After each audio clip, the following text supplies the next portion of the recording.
আসসালামু আলাইকুম ভিউয়ার্স, করলা বা উস্তে রান্নালে নাকি আবার তিতা লাগে। আমার এই রেসিপিটা ফলো করে একবার করলা রান্না করে দেখো, দেখবে জীবনও আর তিতা লাগবে না। আমার যা যা লাগছে, আমি 5টা করলা নিয়েছি, কুচি কুচি করে কেটে, বড় মিডিয়াম সাইজের 4টা আলু নিয়েছি, কিছু কাঁঠালের বিচি ছিল ওটাও দিয়ে দিয়েছি, কয়েক পিস মাছের পেটি নিয়ে নিয়েছি এবং কিছু পেঁয়াজ কুচি করে নিয়েছি, রসুনটা থেতো করে নিয়েছি এবং কাঁচামরিচ ফালি করে নিয়েছি।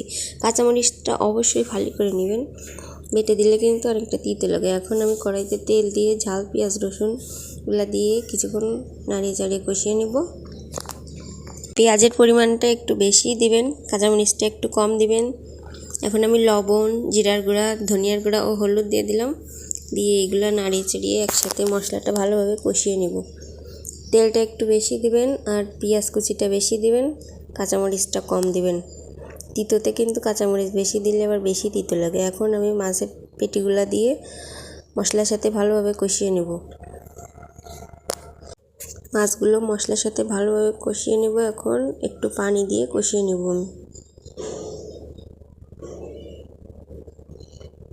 এখন কিছুটা পানি দিয়ে দিলাম। এবার মাছগুলো ঢেকে ভালোভাবে কষিয়ে নেব কিছু সময় ধরে। আপনারা ভেজেও দিতে পারেন, আপনাদের ইচ্ছা। আমি এপাশ ওপাশ উল্টিয়ে দিব মাছগুলার, দিয়ে সুন্দর করে আগে কষিয়ে নিব।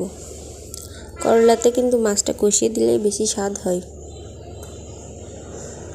এখন আমার কষানো প্রায় শেষ, তেলটাও সুন্দরভাবে উঠে গেছে। এখন আমি মাছগুলো উঠিয়ে নেব একটা পাত্রে।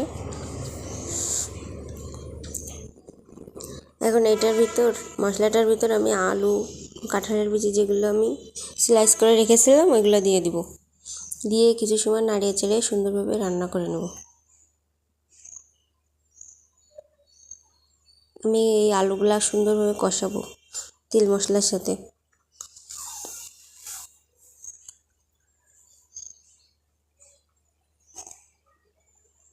ভালোভাবে কষিয়ে নিচ্ছি। আলুটা কষানো হয়ে গেলে এখন ঝোলের পানি দিয়ে দিব।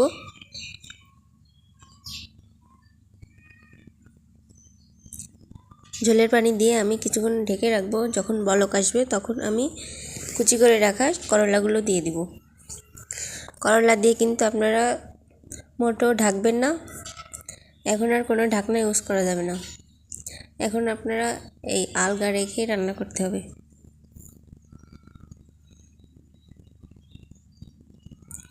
কিছু সময় পর দেখেন ঝোলটা অনেকটা শুকিয়ে আসছে, করলাটাও সিদ্ধ হয়ে আসছে। এখন আমি মাছের পেটিগুলো দিয়ে দিব।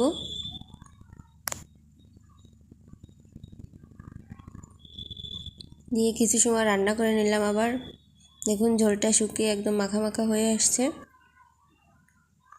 এখন এই পর্যায়ে আমি জালটা অফ করে দিব। দেখেন এটা হচ্ছে ফাইনাল লুক।